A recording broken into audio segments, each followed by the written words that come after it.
Hey everyone, welcome to the Texans Fan Battle Podcast. I'm your host tonight, Matthew Briggs. Our original host, Chris Hall, is being a diva, so he is going to be a little late. But always with me, I got my other A1, Mr. Bo Diggity. What's up, bud? You're on mute again there, guy. Hey, yo, what's good, everybody? My bad. What's good? What's good? Long week, long No, week. bro. Hey guys, we got a special guest in the building. We got Mr. Joe George from 975 ESPN. You see him on the Killer B show. What's going on, Joe? What's up, guys? How you doing? Good. Thanks for having me on. Appreciate it. Hey man, thanks for jumping on. It's always a pleasure. How did you like the season, even though the Texans are out of it? Man, it was crazy. Like when you guys hit me up to come on the podcast, I was like, they might not even be in the playoffs by the time we do this thing. And then it turned into like a season recap. Like the fact that, this last weekend was their last game of the season was absolutely incredible. They had a great season. Like going in, I thought 7 wins at most. And that was because it's just like they're a young team. Rookie quarterback, rookie head coach, rookie OC. Like they're going to struggle. But then, like C.J. Stroud's he's a superstar, and it's just this season was absolutely incredible, man. It was awesome to watch, and it was a fun one for sure. Yeah, if you told me that the Texans would be knocked out of the playoffs from Lamar Jackson in the divisional round, I would say that was not on my bingo card. So I would have been out. I agree with you. I thought 7 wins. The floor, and the ceiling, maybe 9, 8 wins. But man, I would have to say probably after the Tampa Bay game, I was like, oh, this is a playoff team. Like CJ Stroud's cooking, the defense is starting to click. Bobby and D'Amico, they're getting the play calling down. Like man, and then you have like some goose eggs like the Jets game, and of course without CJ Stroud, the Browns game, but. Man, it was so exciting. Like I tell these guys, this season was probably the most excited I've been as a fan. Yeah, dude, it's been so great. So yeah, and there's just so much to be excited for. I mean, think about they won 11 games last 3 years combined. They won 11 games this year. Like it's just like you have a franchise quarterback who you can believe in. After everything that happened with Deshaun, it just seems like. You got a young kid who's got his head on right, and everything about him is perfect. The way he plays football, the way he talks about his life and everything. Like CJ Stroud is just everything you want in a quarterback. Like there's been so many reasons. Even at the beginning of the season, like Will Anderson, him too. The sack numbers aren't there, and then all of a sudden it just a switch just flips, and he just starts getting after the quarterback. Like this season was awesome. It was a wild ride. To think back to the Panthers game and you lost to that awful football team, the worst team in the NFL, and then to lose in the playoffs to Lamar, it's just it was a crazy run this year. This is the best season for fans I'd imagine since at least 2019. But in the totality of the Texans' history, this year and 2019 have got to be up there for sure. Man, I ain't gonna lie to you. When we kind of got spanked by the Colts, I was like, "Oh man, it's gonna be a long season, bro." Like, oh man. And then we go to Jacksonville, and CJ Stroud's like, "Let me cook." They let CJ cook, and I was like, "This is the team that I thought could be Bo, what was your expectation?" I've been saying all year, my floor was 7-10. And they exceeded that expectation. My ceiling was 10-7, so I was actually right on the 10-7 part. But that's to me, I feel like that was more so my fan biasm too, as well. Like that was I really want the team to do well. I want D'Amico to do well. We had a whole bunch of different quarterbacks. Coaches come in, carousel coaches, and so I wanted the team to actually gel, and they did that. So to see them go from 3-13-1 and go to 10-7, win the division. Because who thought we would have won a division? I didn't think that. I thought the Jaguars would still win the division somehow. But for us to come back and win the division and then win a wild card game, get a game at home on a playoff roll, and just enjoy that playoff atmosphere, because it was amazing. It was amazing. So yeah, like everyone's been saying, it's been a great story, and I'm proud of them guys, man. They were young, they were hungry, and they showed that the Texans aren't a joke. They're going to be here for a while. Yeah. Well, we'll talk more about the Texans and the recap and whatnot. But let's jump into some NFL news. Let's jump off with some coaching hiring. Matter of fact, before we came on here, it just announced that Jim Harbaugh to the Chargers. Joe, I'll start with you. Are you surprised with the Harbaugh hiring? And who is the most surprising so far? I know we got a couple more to go, but who you got so far? Man, I mean, for me, it's like the Harbaugh hire makes a ton of sense. We were talking before we went on the air. Like, I grew up in Chicago, a Bears fan originally. And I still am, but like, I kind of always thought Harbaugh, if he was going to make the jump from college to the NFL, it'd be Chicago or Indianapolis. But like, he goes back to the Chargers, where he played football too, like where he was a quarterback, and like it still is the most surprising to me, almost more from like the other side of it. Like, we have 4 teams in the college football playoff. 3 of them lost their head coach this year. Like, it's crazy that like Saban, the Washington coach, DeBoer, and then now Harbaugh, who won the title, obviously, like, are all gone. Like, I thought Harbaugh might stick it out at this point and just like roll at Michigan, but to me, like, he's definitely the most surprising. Like the other, like Antonio Pierce made so much sense, especially that weird stuff about Max Crosby.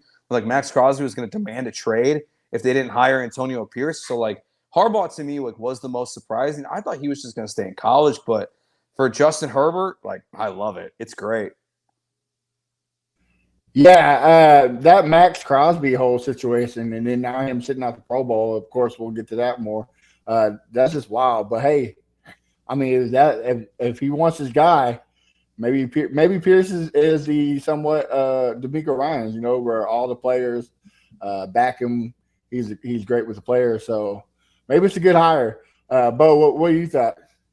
Oh yeah, I think it's a good choice. It's kind of it kind of sucks on the other end because you want to see Jim Harbaugh get an NFL job. He's a great coach. He has great success in the past, but at the same time, that's AFC.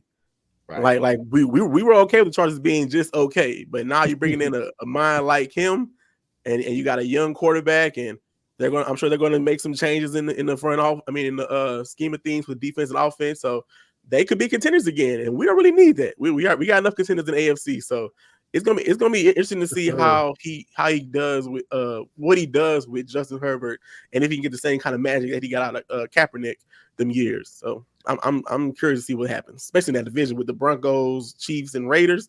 That's gonna be a fight. It's gonna be a fight. No, don't get me wrong. I think Kaepernick was a good quarterback when he was in the league, especially those 2 to 3 years. But is he really like Justin Herbert level? I think this is the first time in his whole coaching career he has a quarterback like that. Yeah. So and now you get him a GM that's not Trent Baalke and fight every move that he tries to do. Like, man, it might be magic. Like you said, I'm kind of upset about it because I feel like when he went to the 49ers, he probably didn't have all the cash that he has now. I feel like now he's going to pick his own GM. He's going to pick his coaches. He's going to pick I'm sure because he could have probably been already signed a contract with the Chargers, but I bet he wanted to get all that writing, what he wanted to do, how he wanted to do it to make sure that you can't say nothing in these 5 years. It's going to go my way or the highway. So shout out to him for that. For sure. All right. Well, let's jump in a little more. And again, a game in the playoffs, Jason Kelce went to Buffalo to watch his brother kick some Bills' ass. Before the game, he got drunk. He got sauced with the Bills Mafia, and then in the suite, jumped out the window, taking his shirt off, picking up fans. Again, I'll start with you, Joe. What was your take on this? And are you a Jason Kelce fan? Man, I don't know how you don't love that guy. Like, he's so fun. It is just like I was actually watching earlier. They put out a clip from their podcast, like him and Travis talking about it and how Jason's wife was trying to tell him like not to do what he did in the game. Like, it was just so funny. Like he's just such a genuine like just dude. I mean, like it was so funny to watch him do that. Like the Chiefs are literally going to ruin the Bills' lives for like the 5th year in a row. and he's out there in the stands drinking with their fans. He's taking shots out of bowling balls before the game. Like, I love this guy. Like, if I die and can be reincarnated, I want to be just like Jason Kelce. Like, that's what I've realized. Like, Jason Kelce, like, lives the best life. So it was awesome. It was so much fun. Bo, now, if you are a TV network and you're coming up with TV shows idea, are you reaching out to the Kelce's and say, hey, let's you got to. You got right. to. I feel like in the next, maybe, like, once it retires, it's going to be a Kelce show. Right. It's going to be a Kelce show. Like they love the mom. I mean, the dad, he stays in the background, but they love the dad too. But it's going to be a Kelce show. I mean, they got the podcast. Podcast is going crazy with the what is the Heights? Is that what it's called? I'm mistaken. Yeah. Heights, something like that. Yeah. So amazing clips from that show. Of course, their brother, so chemistry is off the charts. So yeah, it's going to be. It's kind of like, I feel like they got to be the new favorite brother pairing since the Mannings, right? In my opinion, I feel like they are slowly about to jump over the Mannings of lovable brothers. So they're very down to earth. I mean, it's nice to see Jason Kelce because with like years before, no one knew Kelce had this kind of personality. Jason. Everybody knew Travis was he go all out and he all in the business and he do what he's doing, but no one saw Jason doing that. So it's nice to see Jason actually getting his personality shown as well. So they're amazing. You can't hate them. Yeah, and the way he loves the fans, right? Like it's genuine. Like it's not fake. Like you see some players. I mean, he won Sexiest Man Alive. Like, dude, the dude looks like me and you guys. Like to pull that off, bro. Like, shout out to the old lineman Bills, man. Shout out to the old lineman Bills. Right. That bring the dad bod back, bro. Like he's doing us big boys a favor, So I like, and not just him, but like you said, his mom's on there. It's hilarious. When his wife is on there, like it's good. Hope like it's something I can let my kids watch and not be worried. Like it's not like Keeping Up with the Kardashians. Like I think it's something that we need, especially as NFL fans, because a lot of people I've seen are excited about this whole Taylor Swift and Travis Kelce because a lot of people's daughters are now wanting to watch football because they want to know what it's all about. And hey, if that's what it takes to get new fans, like if that's what it takes to get my 6-year-old to sit on the couch and watch football with me, let's have it. I'm all for it. So shout out to you, Jason Kelce. Thank you again. Real quick for our diva, Crenshaw had something to say. KC to the Bills is what Golden State was to the Rockets. Yeah, man, it's terrible. Yeah, kryptonite. Speaking of that, the playoff picture. We'll jump more into the Texans and Ravens game, but man, I thought this was some good football this weekend. Bo, I'll start with you, man. What game did you like the most, and who you got going to the Super Bowl? I enjoyed the Buccaneers Lions game. That was a good game. They battled to the end. It was it's just nice to see the Lions win, man. I know I'm a Texans fan and everything, but to see their years in the NFL and them being a butt of a joke for many, many years, not winning the game and won the season, and everybody just down on that line. So it was nice to see the Lions playoff game at home. They won a division game, and so all the fans are just ready. You can tell the Lions fans won this Super Bowl badder than anything ever. So it was a good game, and I mean I can't pick the Texans versus Ravens because that was the first half was nice, but the second half was a horror show. Yeah. So I'm gonna go with the Lions and the Buccaneers. That was probably my favorite game.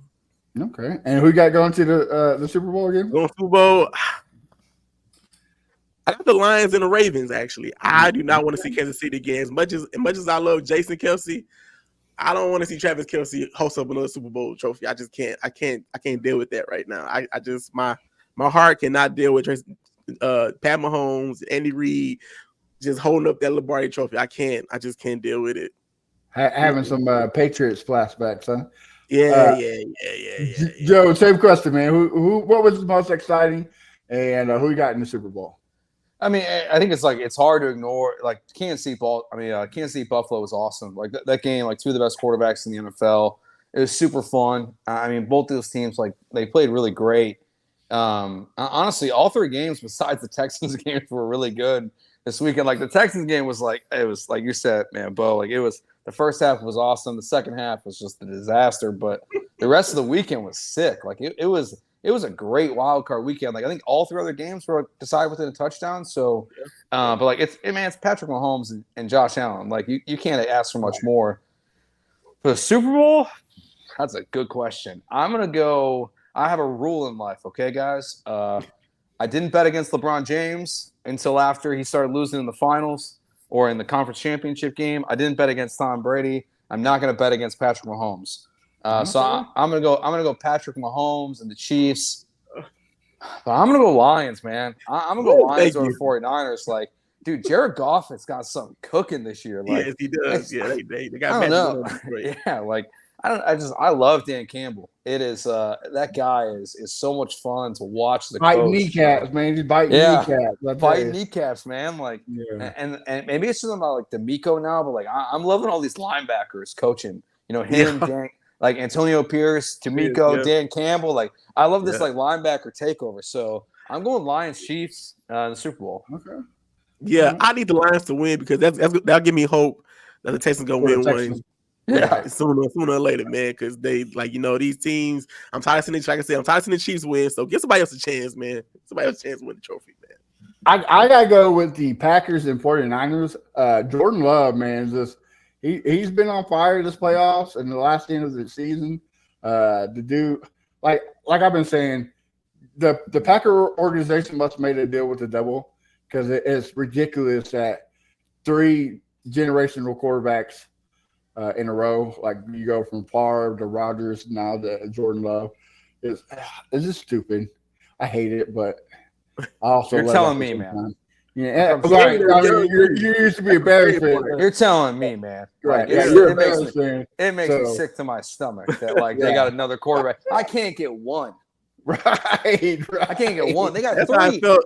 That's how I felt with Texas fans for like going straight from dealing with Peyton Manning all those years. Like, okay, we got a break.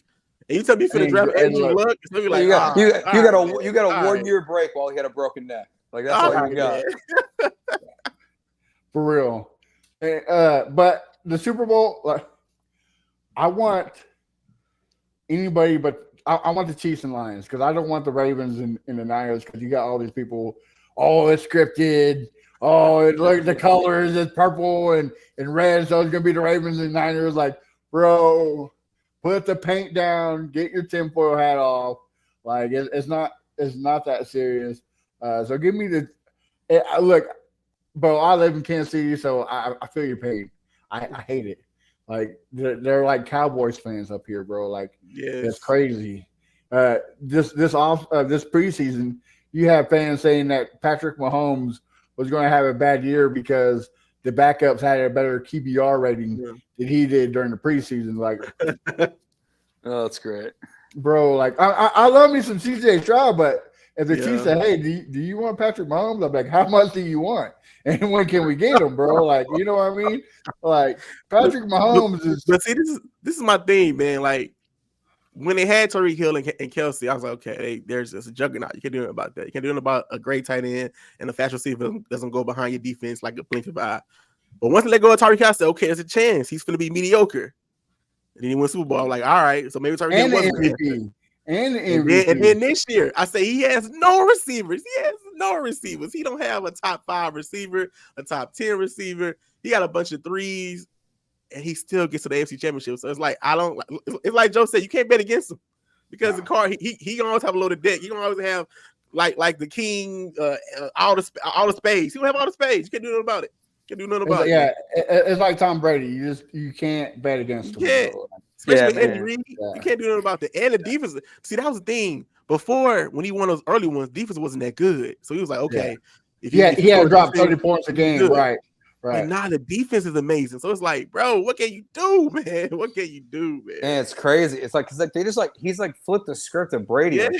Like when Brady won his first like two Super Bowls, like he didn't do much. Like he was game manager. Yes, like it was like Rodney Harrison, all those guys like dominated. And then Tom figured it out later and like they were sick. But like This is the opposite. It's like their defense is so good, and then like in the run Pat game. just dude, I love Pacheco. I love Isaac Pacheco. Yeah, he's sick. Yeah.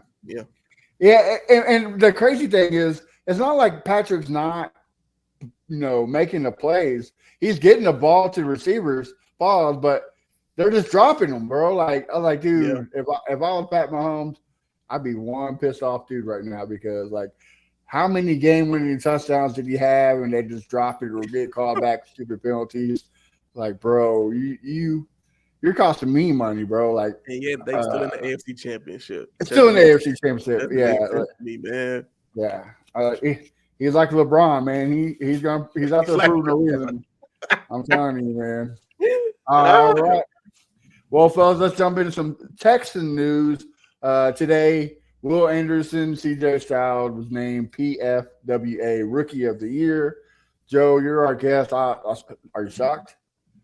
No. It's like I'm curious what the rest of it looks like. I know there's a couple other Rookie Year awards, but like the one they'll do at the NFL Honors. But like, I get the argument for Jalen Carter, but like when you look at the numbers, Will Anderson had a better year. Honestly, like it's not being biased. Like he was just a more impactful player. And honestly, I think like you got to ding Jalen Carter for like how bad that defense was. I know it's not his fault, but like that defense fell apart. He was supposed to be like the added piece of the best defense in the NFL. They're making DC changes. Like I'm not surprised. Like frankly, like I think the Texans should win all 4 awards. Like they should win Offensive Rookie of the Year, Defensive Rookie of the Year, Coach of the Year, and I think Nick Caserio should get Executive of the Year. Like it's either him or Brad Holmes from Detroit who should win that one. That one's tight to me, but like to me, like I'm not surprised. Like it's super well deserving, and like what's crazy about it though too is like if CJ didn't win it, I wouldn't be stunned. I know he's going to, but part of this is like the respect I have for like Puka Nacua. That guy's a monster for the Rams, and like CJ Stroud, like his year was just still so much better. So I'm not surprised at all. Yeah, I mean he might get like maybe 2 or 3 votes for the MVP. Yeah.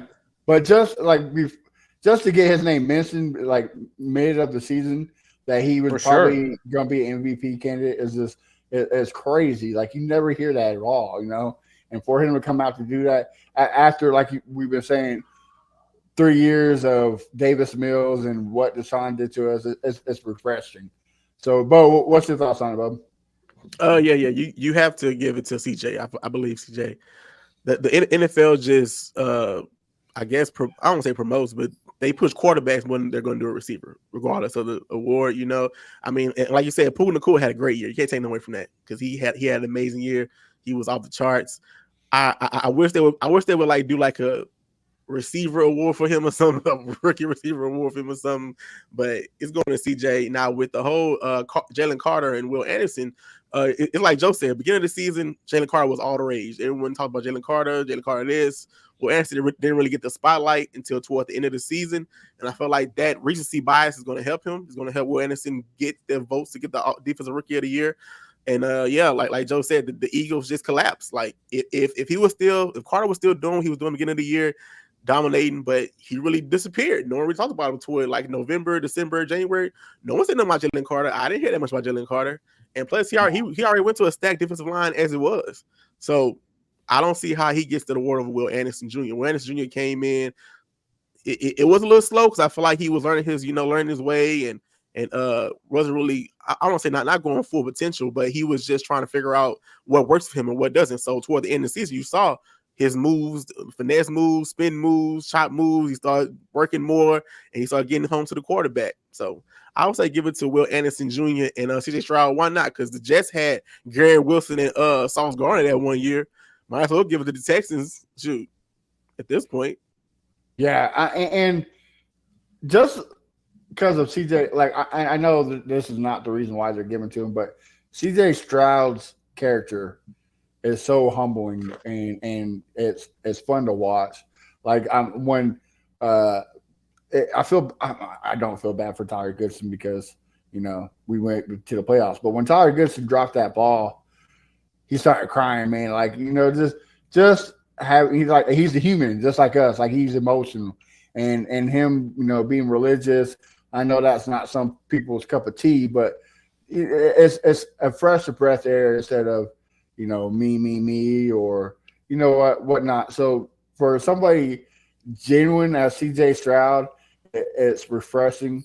And I agree with you, Bo. Like Jalen Carter fell off, and Will Anderson, he was there the whole season, and he got better while the season went on. And I don't think the defense catches fire without Will Anderson, especially to run. I don't think we're a top 3 run defense without Will Anderson. And, everybody wants to say J.J. Watt was a sack monster, which he was. But a lot of people forget how great J.J. Watt's run defend game was. And I think that's what we're going to see in Will Anderson. Hopefully he becomes as dominant as J.J. Watt. I would love that. I would love to see some 20-sack season. But just to have an overall great game, yeah, let's give it to him. Plus, again, 3 years, man. It's been rough on us. Give us something to be proud of, man. Like, we're tired of it, man. And speaking of Will Anderson, I said it earlier, Max Crosby is sitting out of the Pro Bowl. So Will Anderson is now a Pro Bowl starter. Another one. George, I'll start with you. Are you pumped about it, or is it – yeah? Man, honestly, like, I wish I could be. You know what? Like, if they're going to tell me Will Anderson's going to play, like, tight end in the flag football game, like, I'm in. Like, Will Anderson playing dodgeball, like, just please don't get hurt. Like, that's all I ask. Like, please don't. Like, I wish the Pro Bowl mattered, but, like, it's just something that, like, all the big sports, like, they struggle with. Like, they just can't get the game to matter. It's a cool accomplishment. Like, honestly, the Pro Bowl I was good with the Pro Bowl until last year. They ruined it for me. With no disrespect, because he's a good backup quarterback, but he's a backup. When Tyler Huntley made the Pro Bowl last year, I was like, I'm out. Yeah. Like, I'm out. Like, it means nothing. Like, it's cool. Like, I know there's contract incentives, but like, it's good for Will Anderson, like, to get that recognition for sure. But like, it doesn't mean to me like what it does now to what it used to. And like, I mean, we're all not that old. Like, I can tell. Like, I don't know how old you guys are, but like, I'm 31. Like, the Pro Bowl like mattered to me when I was growing up, and like, it's nothing now. So like, I mean, they're not even playing a game. I'm excited for him. I think he's gonna be a beast at dodgeball, though, for sure. Yeah. If I see that big monster of a man coming at me, I'm like, just here you go, man, free shot. Yeah, for sure. Just don't kill me, bro. Yeah, don't hit me in the dome, and like, we're okay. Yeah, right. Moneymaker, bro.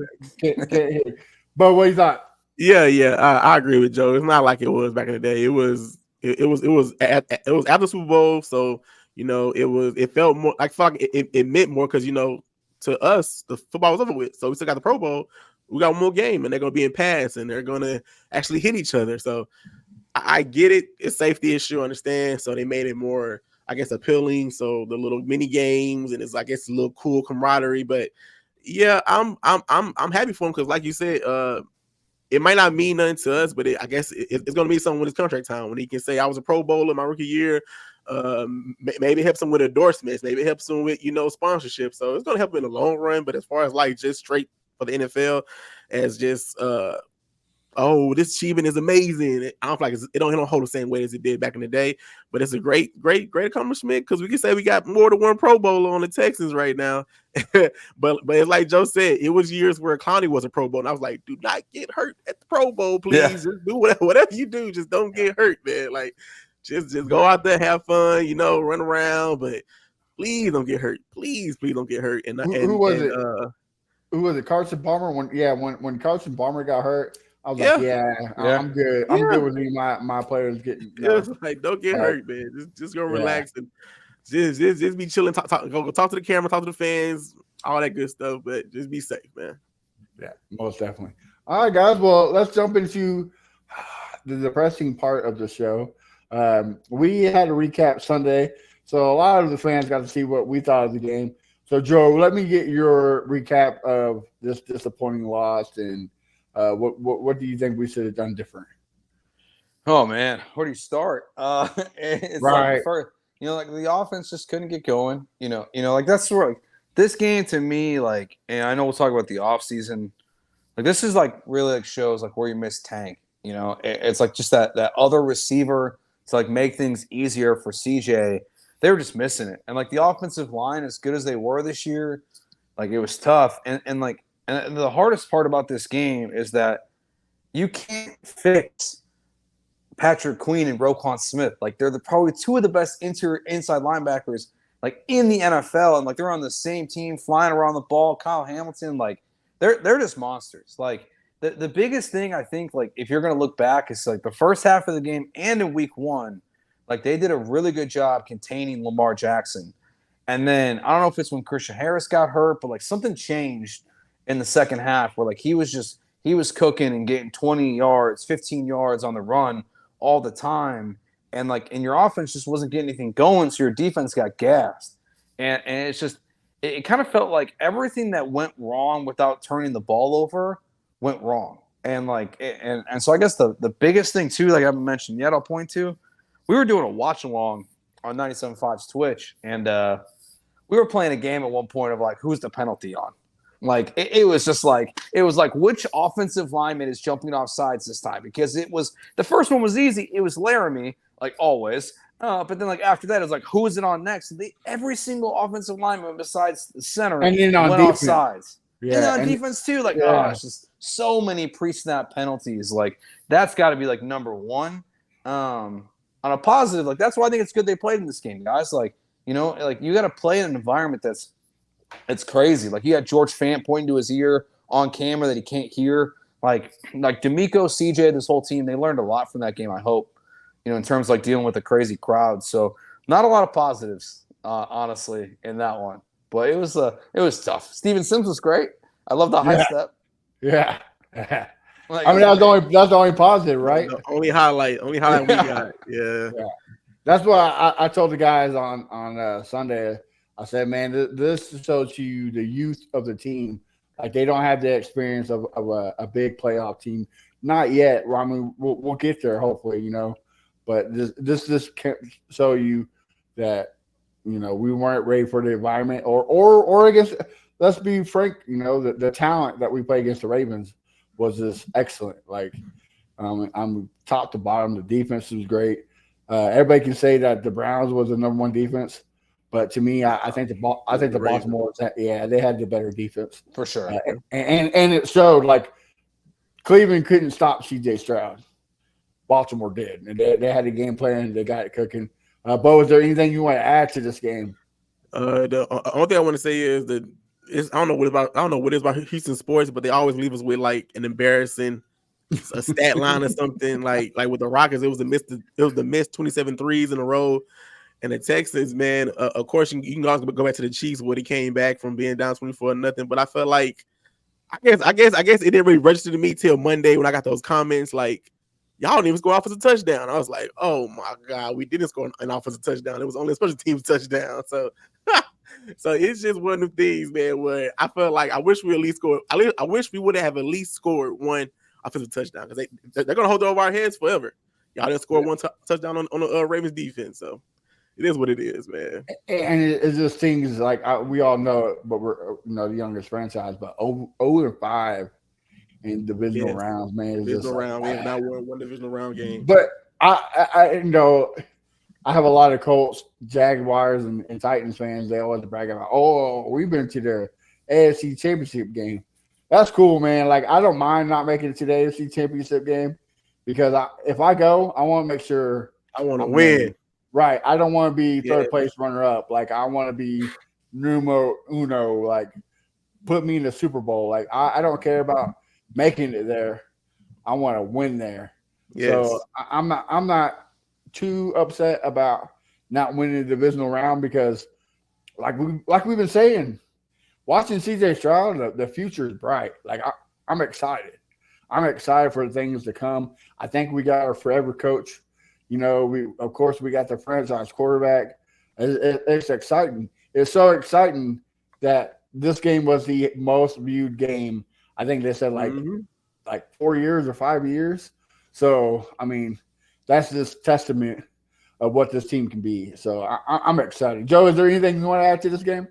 No, I mean, like I think you guys kind of hit it there. Like, yeah, like the game sucked, but like it was a great season, and like I still feel like coming away from this game, it's just like, it's so funny, like being like in the participation trophy, like age class.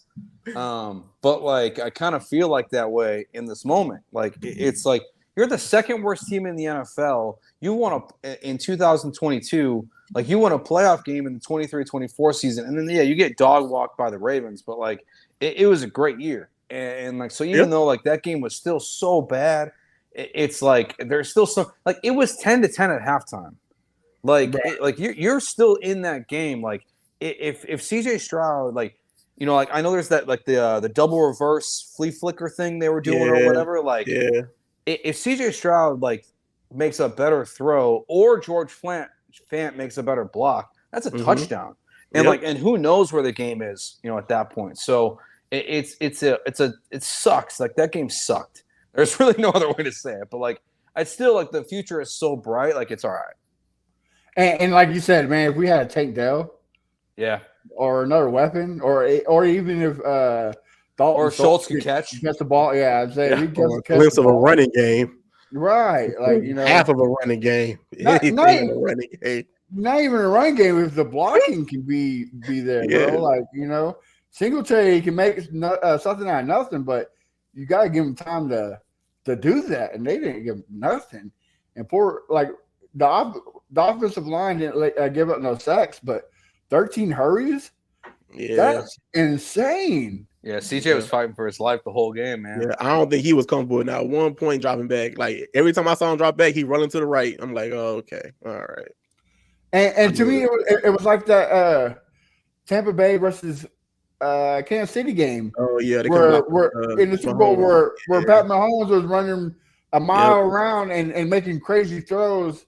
And they're just dropping. Like CJ was making like some crazy sidearm passes by getting hit, and Dalton Schultz drops it. Robert Woods drops it. It's like, bro, come on, man, do this guy some favor, and please, you gotta protect him. Like I don't want him getting hurt and to be a Robert Griffin III situation, which I don't think it will, but still, no CJ is bad, so we got to protect him. Anything else before we move on? I'm good. Yep. All right. Well, let's talk about the season recap and off-season preview. Joe, we kind of talked a little bit, but what if you had to describe this season, the recap of it? What is it? Man, it's a home run. Like your quarterback has the greatest rookie season I think in NFL history. Like his numbers are so comparable to Andrew Luck, which has been like the gold standard since he entered the NFL. But what's so different is I think Andrew Luck threw 18 interceptions his rookie year. Stroud threw 5. And so it's like the yardage is like 200 off. The touchdowns are exactly the same. It's like you're a franchise quarterback. You have a great head coach. I think you're going to keep your offensive coordinator for another year. You're going to lose your quarterback coach, I think. But like this season, it's special because you found like you have a franchise pass rusher, a franchise quarterback. You found 2 superstar wide receivers, frankly. Like Nico Collins elevated his game into a way like I didn't think was possible, which like it's just like a Davis Mills is like, sorry, dude, like you stink. But and then like you have Tank Dell, like who was incredible throughout the year, and Nick Caserio just like he works his magic all year long. Like whether it's like Singletary or George Fant or like their 4th and 5th centers and guards they were using, like Derek Barnett, like they found a way to like find talent at a cheap price. Their young talent exceeded crazy expectations. So this season, like if you're gonna go letter grade, it's an A+. Like there's nothing. Oh, okay. I don't think there's anything really negative to say. Honestly, like there's pockets of time where like CJ, like he got sacked a lot, 11 times I think in the first 2 games, and then around the concussion he got sacked a lot too. But like this team, like with everything they dealt with the injuries and being so young, like you can't ask for a single thing to go better besides maybe the Carolina loss. Yeah. Okay. And you also say cutting Desmond King and bringing him back and he's playing out of his freaking mind. That's funny. dude. But what's your recap on it? Yeah. I agree with Joe. A+. I feel like you have to grade this season with beginning to say no expectations. You have to start with saying no one had divisional round expectations this year. If we're going to be honest, if you talk to, I guess, the media, analysts, sports analysts, fans, no one saw the Texans 10-7 in the divisional round against the Ravens. So you have to give them A+ just from that end, and you grade them on the curve with, like you said, a head coach is a rookie. Your offensive coordinator is basically a rookie offensive coordinator. You got a rookie quarterback. You got a rookie, I guess, your number 2 receiver, Tank Dell. You lose him, but he was a rookie. Your offensive line, like Joe said, you're makeshifting offensive line all year. You never had a full 5 offensive linemen. You never had the same 5 throughout the whole year. So you're over there mixing up pieces around, and you're picking up Adrian Amos, Kareem Jackson. You're picking up that King back, and you're cutting people. So it was just amazing to see, like, the talent of this team. And as fans, we have to look at it as like they're going in the right direction. It's been years where you saw the stock going down. So you finally see the green arrow going back up. You see, we're going to buy some of that Texas stock now. It's rising up again. It's rising. So yeah, everybody want to buy it right now while it's starting to rise up. So you see the fun. You it's exciting now. Like, it's been years where you're like, oh, another season come. I'm excited for football, but I'm not really excited to see them play. You know what I mean? So everyone's waiting for August. I know I'm waiting for August. If I had a time machine, I'm going straight to August. I want to know what we did in the draft. I'm ready to see Texas football again. So yeah, I'm giving them an A+, man. And I don't want to be that spoiled fan that say we got to win a division every year, but you can't go backwards. You cannot go backwards. This cannot be less than a 7-win season for 2024. I do not want to see no 6-11, no 5-12. I don't want to see that. Keep going. New York Giants. If you can go to this 10-7 again, go 10-7. But don't go 8-9, 7-10. I don't want to see that. Yeah, we do not want no New York Giants type of season. Exactly. We want to be on the rise. Yeah, I agree with you, Bo. Like, if I could be the opposite of a bear and hibernate through summer and just put me in August, like, bro, I would do it. Yeah, like, I would sleep. Like, I mean, I love baseball. Like, that's my number one true love. But this team has got me so pumped. I'm like, bro, like, come on, man, hurry up. Time's a wasted. We got some good football to watch. Like, yeah, you gotta give it A+, right? Like, anybody who says otherwise just didn't watch the team or is a hater. CJ Stroud played out of his mind. Will Anderson came on fire when he needed to come. And the resurgence of Jonathan Gennard is refreshing. And then not a lot of people, because you got Gennard and Anderson on the other side, a lot of people sleeping on Rankins. Rankins had a pretty solid career, or not career, but season. And then you got my boy Harris County coming out here and looking like Fred Warner, bro. Like, it's just exciting. You got people, like Joe said, you got people elevating their game on all sides of the ball, and it's exciting to see. So you got to give A+. You got to be optimistic for next season, especially with $68 million or something like that in cap space. Yep. You still got some good draft picks. Like, bro, it's time to build. It's not time to sit around. It's time to, we're win now mode. Like, it's time. Throw the book at it. Whatever we need to do to win, let's get it. All right. Yeah. 2 years ago, free agents was see 713 be like, that's the Texans. Don't pick that up. But I guarantee you, February and March, they said 713 number. They pick it. They breaking that phone after that phone. Hello, y'all got CJ Stroud? They coming now. They will big be. time. I promise you that. Yeah, man. And it's like, and it's funny, like, we were going over all those players. Like, the one guy none of us has mentioned yet, or like, who has been like, it was probably the best story, because I remember week 1 going on 97.5 and being like, should Nick Caserio be on the hot seat because Derek Stingley Jr. doesn't play football? And then this dude came back like a monster lockdown corner. Like, it's just another player that like when he's on the field, like, you saw everything we wanted to see out of him from last year. He was incredible too. Like, it's hard to be negative at all about this team besides that one game. I agree. Yeah, I agree. And like you keep saying, you get another year of D'Amico being a better coach. Like the scheme is going to fix it. Yep. Bobby and Gerard probably most likely going to leave, but hopefully you got somebody in place to take over their spot, and this offense still shining in that system. Go get a Clint Kubiak. Go get somebody who's familiar with this offense. Hell, bring back Gary. Like, hey man, I know you're enjoying sipping some beers there in the pool, but like, bro, get your ass back in Houston. Like, we got a Super Bowl to win. Yeah. You know what I mean? Like, I agree. It's exciting to be a fan. And let's keep it going. We got 36 impending free agents. Joe, I'll start with you. Who are some of the guys we should bring back? Oh man, I mean, that's where it's like, I know they have a lot of cap space, but like it's not going to go as far as people want it to go. To me, like as much as I liked him this year, I'm gonna start with like I'm a no on Grenard. I think he's going to cost 15 to like I think he's going to cost like 15 to 20 million, and like if you have $59 million in cap space, like that's a lot of money you're going to lose in that one player. And like we have like Derek Barnett, who got 3.5 sacks, I think it was, like since he became a Texan. I think you can draft someone at 23. So like to me, like that's where the first guy where I say no to. My automatic yes is Blake Cashman. He's number one on my list. Like that's a player I fell in love with this year. I'm whether it's King or Nelson, I think it's important to bring back one of the two. Like I'm not picky about either one, but like I think having to replace two corners in one offseason is a tall task. So like I feel like you got to bring back at least one of them.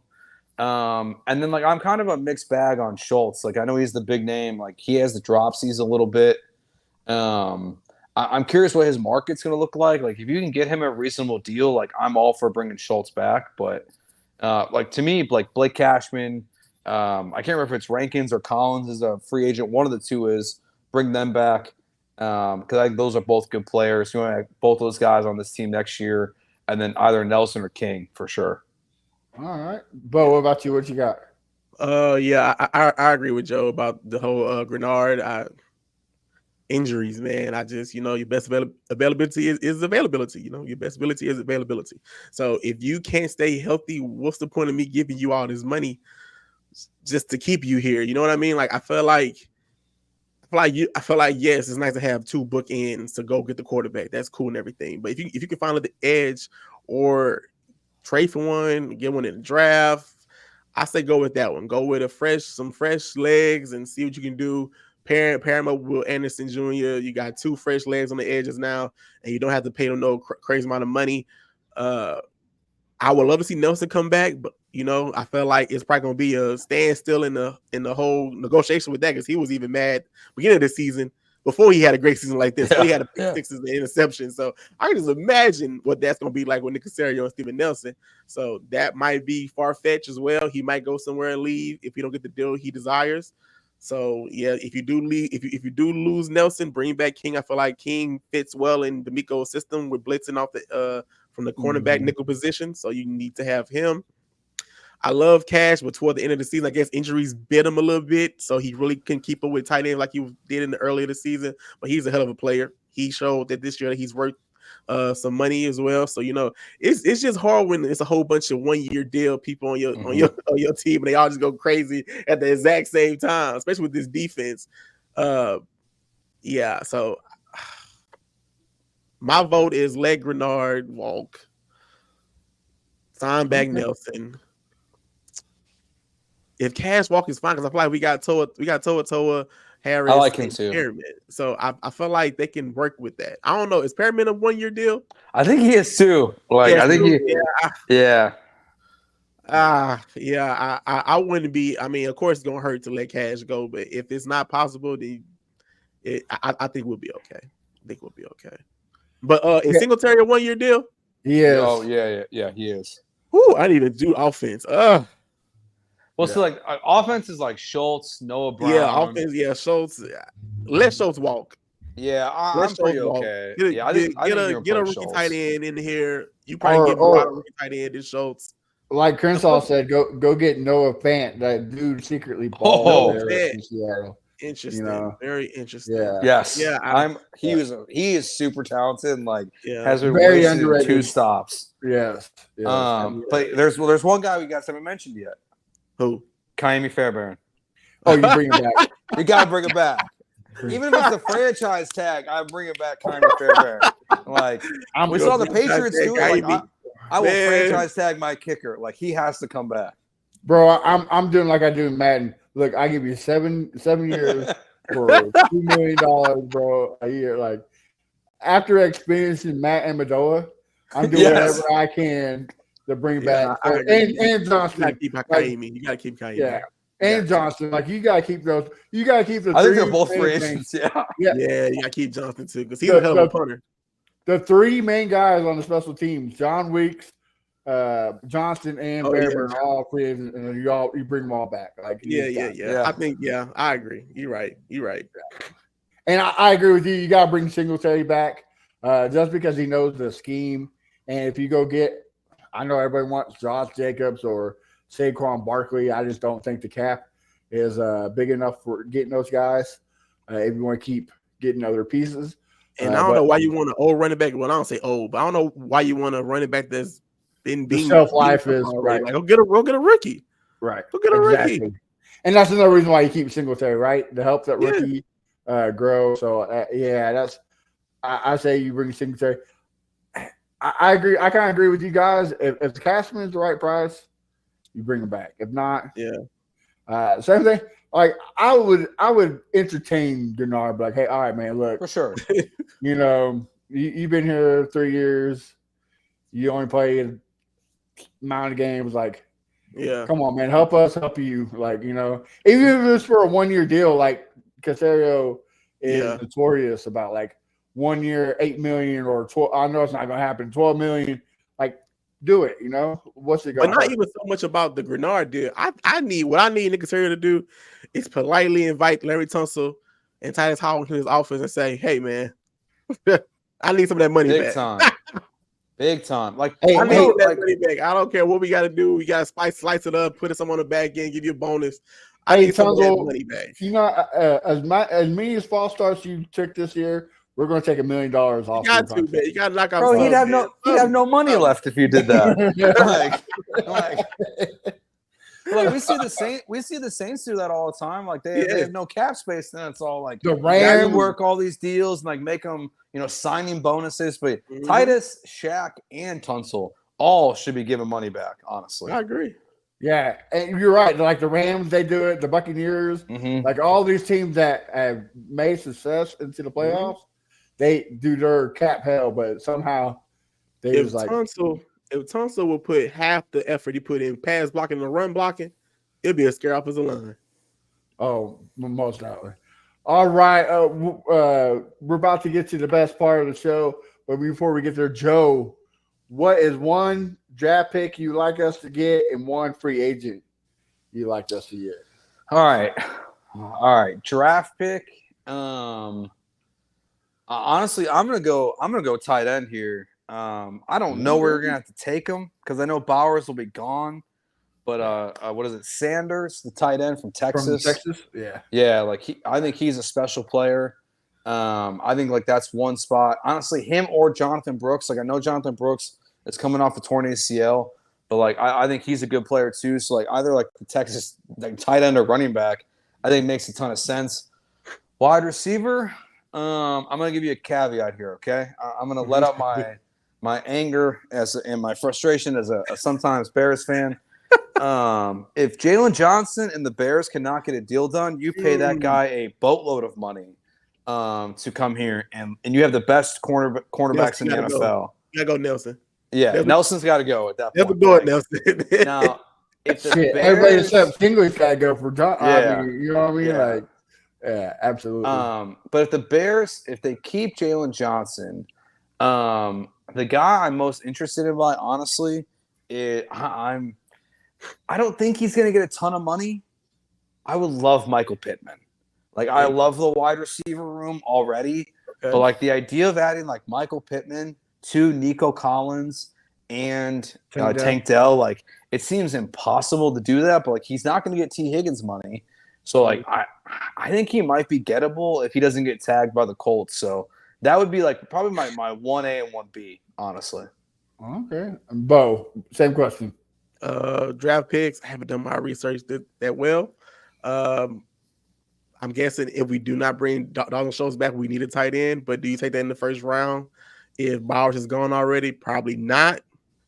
So they'll probably go receiver.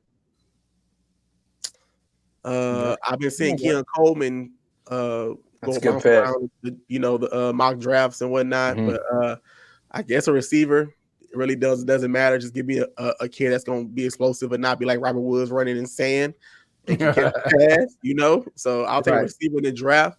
And for like a free agent, if there was any way possible, go get Chris Jones. If there's any way possible, if any way possible, that would be get Chris Jones. Could you imagine Chris Jones and Will Anderson Jr. on the same side of the field? Good luck, dude. Yes. So we need help. Even though like you said, Collins and Rankin, they did great. They held down. It was anchors. There no Chris Jones is a game changer. Chris Jones is a game changer. Yeah, look what he did that defense. I mean, my God, it was insane. I gotta say, draft wise, like I think they're gonna be gone, but give me some Kool-Aid McKinstry from Alabama, especially with that Nelson go. Cooper DeJean, I would love to see him there. The white boy from Iowa. I know most white boys can't play cornerback, but he can. He can ball out for real, right? And plus you can line him up as a linebacker, right? He's a good player. Yeah, like you got. But if those two guys, I think those two guys go in top 15. So give me a guy like Newton from, I think it's Illinois or Illinois, He's a monster. A big DT, a big old right in there. What we need. Free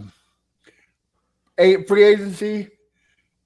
The reason why I want this, I think they're going to franchise tag him, but the reason why I want this guy is one, we're sticking it to the Jags, and two, him and Will Anderson on the same opposite side of each other.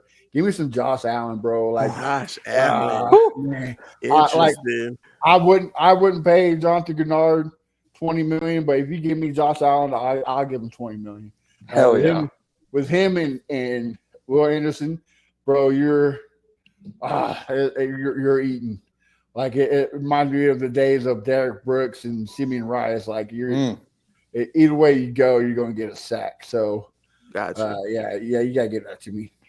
So, anybody else y'all looking to get? I mean, like, not in like sorry if you guys were going to still talk about this, but like, go ahead. AJ Brown, I know like is being tossed around there. Like, I'm not an AJ Brown guy. Like, to me, like, it's too much headache. So is Stephon Diggs. Diva. But if you could get him for like, remember like when like the Raiders traded Randy Moss to the Patriots for a 4th round pick? Like, if you could get me like Stephon Diggs or AJ Brown for like a 3rd, like, yeah, of course. But like, I don't think that'll happen. But see with AJ Brown Diggs, what I've noticed with them, I've learned is like, the beginning of the marriage is amazing. They're loving the quarterback. They're happy. They're enjoying it. Just grin like a chested cat. But toward the end, when the games matter and you're in the hole with a foxhole, get the ball right. It's the nightmare. I've seen. It's a nightmare on the sideline. And I do not need AJ Brown and CJ Stroud face. I'm about give me the ball like you're doing Jalen Hurts. Jalen Hurts just ignore him. Let him do his thing.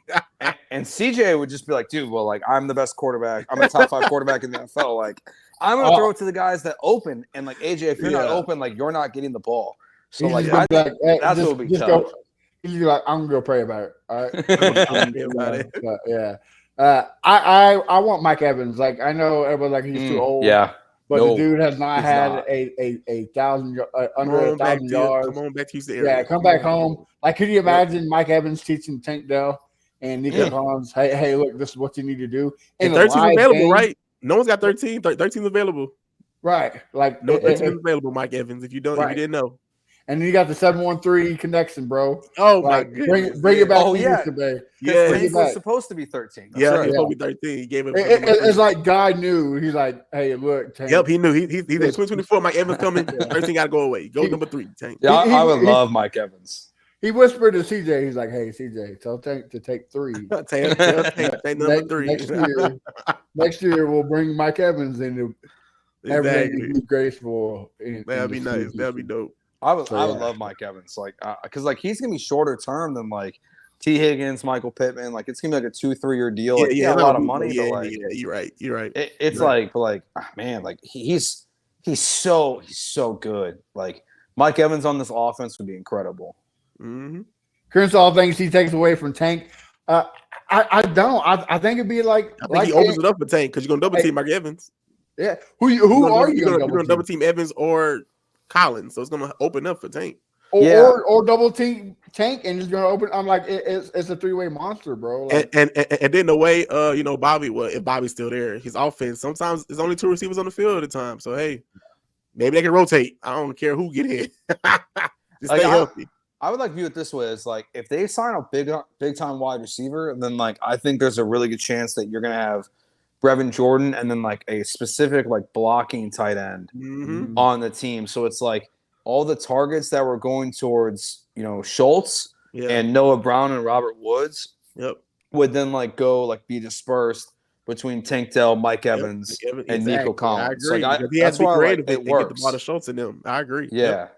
It would be like the Broncos when they had Eric Decker, Demarius Thomas, Walker, Demarius Thomas.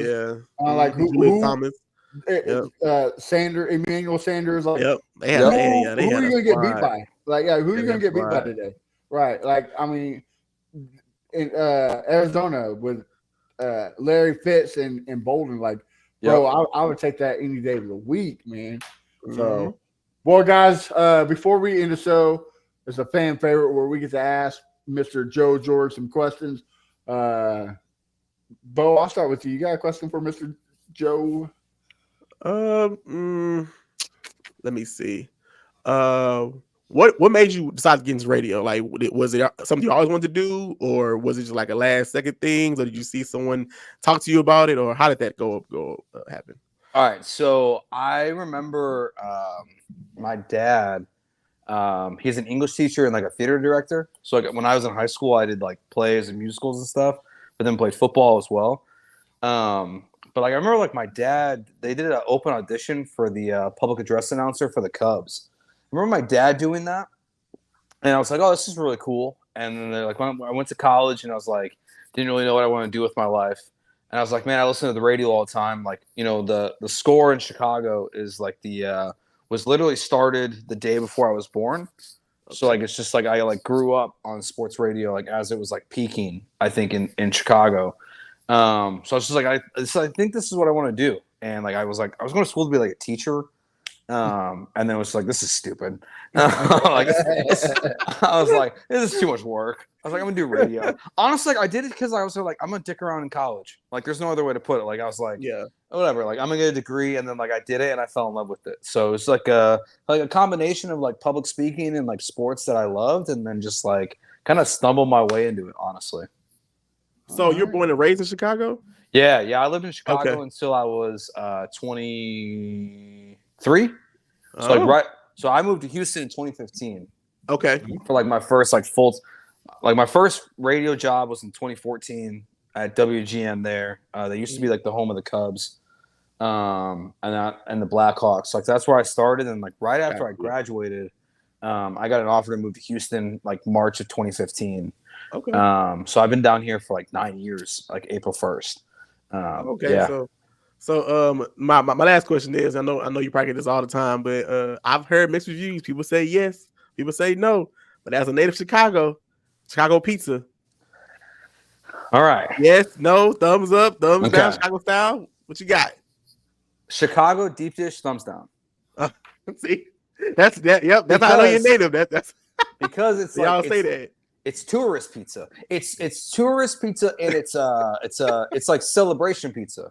So it's like we would get deep dish like when I graduated high school, or like when like it was a birthday party or something like that. Like The real Chicago pizza is super thin. It's called like tavern style. So it's like it's super thin, cut into squares. That's like real true Chicago pizza. Got you. Yeah.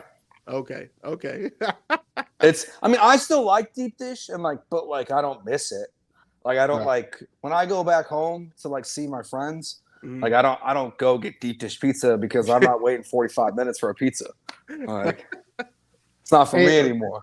That was all my questions. What you got? Yeah. Well, since speaking of AJ Brown being a diva, our diva Crenshaw, since he couldn't make it, he has a question. Which is better, Garrett's or Double Good popcorn? He said his is double good because it's good. Okay. I still lean Garrett's, but part of that's because the only time I get it is in the airport. They have it at both airports in Chicago, so I always get it on my flight home. It's the only one I don't get it like when I'm like walking around the city and stuff. But like when I'm like coming back home, I always get Garrett's. Like I love Garrett's. It's so good. Honestly, you can't go wrong. Like it's so stupid that like it's so funny that's a question because like it is like a real debate. But like I like Garrett's more. Okay. Well, you like you said, you are a true Chicagoan at heart, and then you kind of adopted the Houstonian life. Yeah. So let me ask you, man. Which one has the richer culture? Is it Chicago or is it Houston? Oh man, this is a good question. Man, because they're so different. Yeah. Because and they're both great in their own ways, right? Yeah, they're both incredible. Because in Chicago, like you have like these like kind of like it's not the best word to use, but like it's the reality, like kind of like segregated neighborhoods. Like you have like this like you have this like Polish neighborhood and then this Irish neighborhood. You have Little Italy, and then you have down like there's I can't remember, it's something there's like this Asian neighborhood. So like they're very like secluded, diverse, segregated. Like within the city and like all different like parts of it. So like it's kind of cool where like you can really like visit like a culture like in any way. But Houston, it's like you have like this mix of like people from Houston, New Orleans, and like and then Tex-Mex and all this different stuff. That's a good question. I'm gonna say, man, I love Houston. Like I've had opportunities to move back to the Midwest. My wife is from here. We have my son's about to turn 3 in March. Like unless someone offers me a shitload of money, like we're never leaving Houston. So like because I'm never leaving, like my plan is to live in Houston for the rest of my life. I love it down here.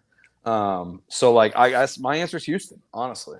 And no snow, right? Can't beat that, right? Man, yes, no snow, but like this bullshit we were dealing with the last 2 weeks sucks. I left Chicago for that stuff. Like it's not supposed to be this cold. Yeah. Okay. I did have one more question before you go. Yeah, for sure. One more question. Cubs or White Sox? Oh, Cubs. Okay. Cubs all day. Okay. All right. So here's another one: Cubs or the Astros? making you choose. All right. Okay. If the Cubs and the Astros, like in 2018, I was convinced. I was like, the Cubs and the Astros, the Cubs won in 2016, the Astros in 17. I was like, we're going to get Cubs-Astros World Series.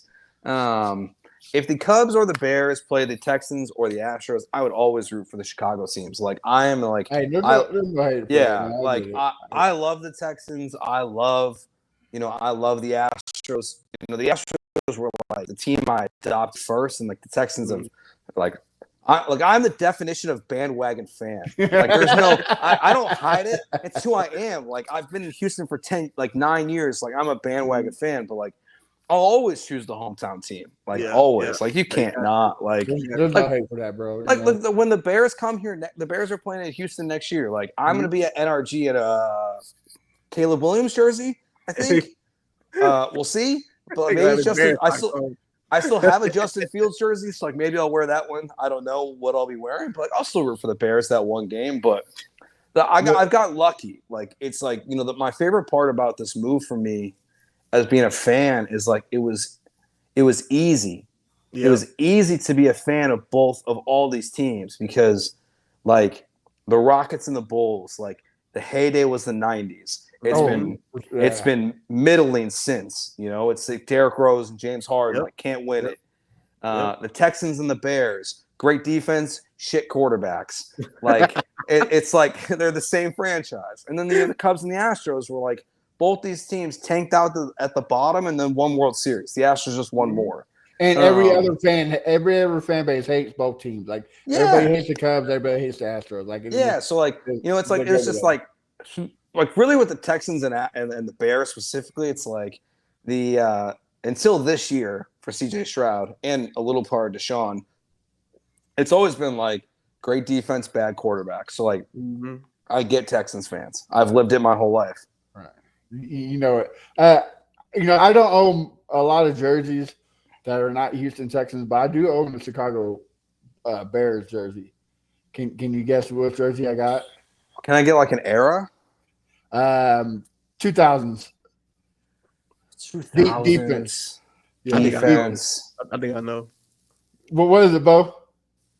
It's got to be Urlacher, right? Nope. That's what? What? Urlacher? One number up. Oh, Briggs. Yeah, my last name's Briggs. Baby. Briggs. I got to represent. You know, I should have known. Yeah, I should have known. Briggs. You're right. I had to represent. You're right. I try not to tell people from Houston that I had an Eddie George jersey because my last name is George. I pretend like that didn't happen so they don't hate me. Bro, look, like that's the reason why I hate the Titans so much is because I remember being a fan of the Oilers when they drafted Steve McNair, when they drafted Eddie George, like, ooh, man, we're going to be good. And then these motherfuckers leave and they go to the Super Bowl. Like, Lola B. Hall, be out of here. Yeah. So, Joe, before we leave, I got to ask this question because one's from Crenshaw, but two is just, it's funny. Who you got, R. Kelly or Beyonce? Oh, my goodness. What? We're like, what? Crenshaw, what kind of question is this? Like, first of all, like you could take out the bad shit with R. Kelly. Like the answer is Beyonce. Like, I mean, like before R. Kelly was a terrible person, like he had some bangers, but like Beyonce's got way more. Yeah, it's Queen Bee for a reason, right? Exactly. And she's from the greatest city of all time. So, yeah, no doubt about that. All right, Joe, why don't you tell us where we can find you and what you got cooking so that way we can support you, man. Yeah, so I'm on Twitter, X, whatever, at JoeGeorgeRadio. I am the host of the Bullpen from 6 to 7, ESPN 97.5, Monday through Friday. Then I produce the Killer Bees the 3 hours before that from 3 to 6. So I'm usually on 97.5 and 92.5 from 3 to 7 in some capacity, pretty much 5 days a week. So you can always catch me there. All right. And Bo, where we can find you at? Oh, you can find me on all socials at Bo Diggity713. Thank y'all. And then you can find our Diva co-host, Crenshaw, at Fitford Crenshaw. He wants to ask all these crazy questions but not be here. And then you can find me at A1 Day One Texans, and got a couple articles coming on the Fan Battle Network, especially about this amazing season for the Texans. And you can find the show everywhere at Texans Fan Battle. Make sure you hit that like button, smash that subscribe button, and support us. Guys, till next week, have a good week. Joe, again, thank you for coming on, man. It's been a pleasure. Yeah. Thank you, guys. Appreciate it, Tom. Thank you. We are out. They had a Pro Bowl for talk shows. We get selected.